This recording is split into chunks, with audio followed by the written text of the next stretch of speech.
नमस्कार दर्शक बंधु पूर्व पक्ष प्रस्तुत विश्व चक्रव्यूह को आपण मानक मु परशुराम दास स्वागत करुच्ची।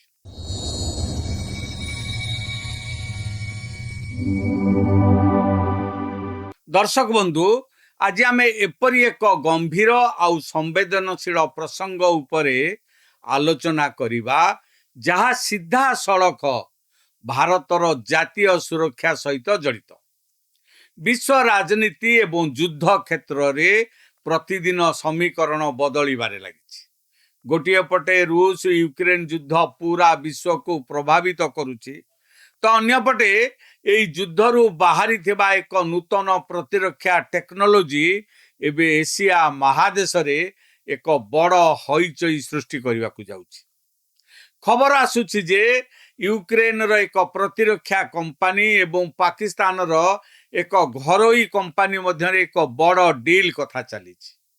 यही चुक्ति केवल साधारण अस्त्र शस्त्र विक्रय नुहे बरं यह एपरी एक घातक ड्रोन टेक्नोलोजी सह जड़ित जहाँ मुंबई रु चेन्नई पर्यंत भारतर जेकोसी सहर को टार्गेट करिवार क्षमता रखुछि। तेबे प्रकृत रे यह रिपोर्ट पछर सत्यता कौन? भारतीय सुरक्षा व्यवस्था पई यह केते बड़ चैलेंज? आसंतु आज विश्लेषण रे या विस्तार भाव में जानिबा। आपण माने देखुथांतु विश्व चक्रव्यूह। मोर आपण मान को अनुरोध आम चैनल को लाइक करंतु, सब्सक्राइब करंतु आ बंधु मानक सहित अधिक रु अधिक शेयर करंतु। दर्शक बंधु प्रथमे जानिबा दरकार ए संपूर्ण मामलाटी आसिला केउठु। पाकिस्तान रो प्रतिरक्षा एवं सामरिक विश्लेषण करुथिबा वेबसाइट क्यूबा एक बड़ दाबी करिछि। रिपोर्ट अनुसार यूक्रेन रो एक ओरिजिनल जंत्रपाती मैन्युफैक्चरिंग कंपनी अर्थात ओईए कंपनी फायर पॉइंट सहित पाकिस्तान रो एक घरोई संस्था जोगाजोग रे अछि। आपण मानको जानी आश्चर्य लागिबो जे एही फायर पॉइंट कंपनी टी 2022 मसिया रे अर्थात रूस यूक्रेन युद्ध आरंभ होगा परे गठित होइतला, किंतु अति कम समय मध्य रे यह यूक्रेन रे एक अग्रणी ड्रोन निर्माता कंपनी भावरे उभा होइछ। एही कंपनी केवल लोइटरिंग मिन्युएशन अर्थात किलर ड्रोन नुहे बरं विभिन्न प्रकार सरफेस टू सरफेस मिसाइल एवं टैक्टिकल बैलिस्टिक मिसाइल तैयारी करिबारे मध्य पारंगम। वर्तमान पाकिस्तान एही कंपनी सह मिसी जुग्म उत्पादन एवं टेक्नोलोजी ट्रांसफर करने को योजना करुछि। जदि यह सफल हुए तेबे पाकिस्तान रो सामरिक क्षमता अत्यंत भयजनक भाव में वृद्धि पाइब। वर्तमान आसंतु देखिबा एही कंपनी की प्रकार रो मारात्मक अस्त्र प्रस्तुत करुछि। पाकिस्तान सेथिरु केउ गुड़िक किनिबा को चाहुछि। एगुड़िक मध्य रे रहिछि FE1 डीप स्ट्राइक ड्रोन। एही ड्रोन रो रेंज प्राय 2600 किलोमीटर बोली कुआ जाउछि। टिके चिंता करंतु, जदि पाकिस्तान रो कोनोसी अंचलरू एही ड्रोन को छड़ा जाए तेबे या भारतर केवल सीमावर्ती राज्य नुहे बरं दक्षिण और पश्चिम भारतर बड़ बड़ सहर यथा मुंबई, बेंगालोर एवं चेन्नई पर्यंत माड़ करिवार क्षमता रखिबो। द्वितीय रे FP5 फ्लेमिंगो यह एक अत्यंत विपज्जनक मिसाइल किंबा ड्रोन सिस्टम जहाँ AL-39 रो AI-25TL टर्बोफोन इंजिन व्यवहार करी प्राय 3000 किलोमीटर पर्यंत माड़ करि पारिबो।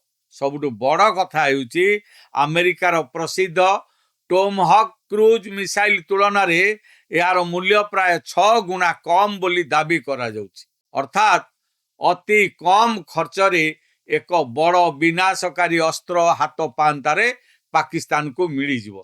तृतीय रे FP7 और FP9 सिस्टम एही कंपनी टैक्टिकल बैलिस्टिक मिसाइल मध्य प्रस्तुत करुछि जहाँ रूस रो प्रसिद्ध S-300 एवं S-400 मिसाइल इंटरसेप्टर प्रणाली उपरे आधारित। यार रेंज प्राय 200 किलोमीटर आरंभ करी 855 किलोमीटर पर्यंत रहिछि। एही समस्त तथ्य दर्शाउछि जे पाकिस्तान केवल साधारण आक्रमण नुहे बरं भारत विरोध रे एक दूरगामी एवं घातक रणनीति प्रस्तुत करुछि। तेणु वर्तमान प्रश्न उठुछि जदि एही डील चूड़ांत हुए तेबे भारतीय सुरक्षा व्यवस्था उपरे यार कि प्रकारर प्रभाव पड़िबो।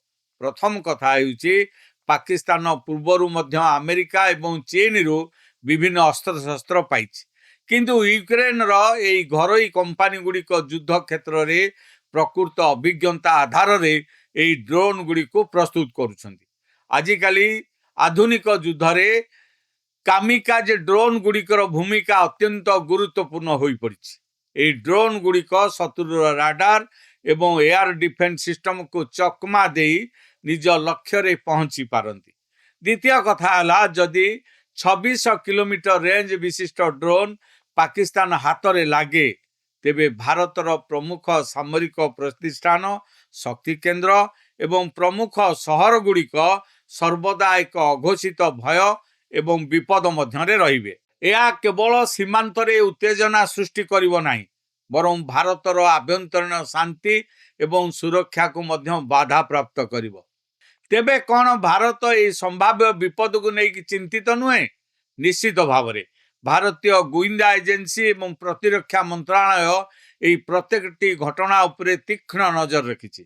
आज भारत केवल अस्त्र शस्त्र किणिबा उपरे नुहे, बरं निजस्व प्रतिरक्षा उत्पादन उपरे गुरुत्व देउछि। डीआरडीओ एवं भारतीय वायुसेना मिलित भावरे विश्व स्तरीय आंटी ड्रोन सिस्टम एवं एयर डिफेन्स सिस्टम जथा S-400 एवं आकाश मिसाइल सिस्टम को आहुरी मजबूत करुछन्ति। जदि पाकिस्तान एही बळी कोनसी ड्रोन हासिल करने को चेष्टा मध्यम करे तेबे भारतीय सेना पाखरे सेगुड़िक आकाश रे नष्ट करिवार पूर्ण क्षमता रही। भारतर सुरक्षा व्यवस्था आज पूर्व अपेक्षा अधिक शक्तिशाली एवं सतर्क अछि। शेषरे यह स्पष्ट जे पाकिस्तान सबुबेले भारत विरोध रे नुआ नुआ मित्र एवं नुआ टेक्नोलोजी खोजिबारे लागि थाए। यूक्रेन रो एई घरोई कंपनी सह पाकिस्तान रो कथावार्ता केवल एक व्यावसायिक चुक्ति नुहे, बरं या पछरे एक गभीर जियो पॉलिटिकल खेल रही। किंतु भारतीय कूटनीति एवं सामरिक शक्ति एभली जेकोसी चैलेंजर मुकाबिला करबा पई संपूर्ण सक्षम। भारत सरकार एवं सुरक्षा एजेंसी गुड़िक एही प्रसंग रे कोनोसी प्रकारर अवहेला करिवे नाही बोली आशा करा जाउछि। आपण मानको कोन लागुछि पाकिस्तान रो एही ड्रोन चक्रांत को भारत किपरि प्रतिहत करबा उचित? आपणको मतामत हमको तले कमेंट बॉक्स रे निश्चय जणातु। जदि वीडियोटी भलो लागि थाए तेबे आकु लाइक करंतु, बंधु मानक सहित शेयर करंतु। आम चैनल विश्व चक्रव्यूह को सब्सक्राइब करबा पई भूलंतु नाही। एडी शेष करछि आज रे अध्याय, पुणी देखा हबो आगामी अध्याय रे। रहउछि नमस्कार। चाकरी चिंतार सरी जाउछि समय, बढ़ी जाउछि बयस। यस, आपण भी एई कथा भाबुछन्ते ना? ताहेले टेंशन होंतु नाही। एबे चुटकी रे चली जिवो एई सब समस्या। आपण पूर्व ओडिसा रु होंतु कि पश्चिम ओडिसा रु, सहयोग करिवो अंजेलिना एंटरप्राइजेस। अगरबत्ती मेसिन थारु नै पेपर प्लेट मेसिन पर्यंत जहा खोजिबे ताहा पाइबे। आपणक मन पसंदर मेसिन नियंतु आ आज ही आरंभ करंतु व्यवसाय। जोगाजोग करिबा पई डायल करंतु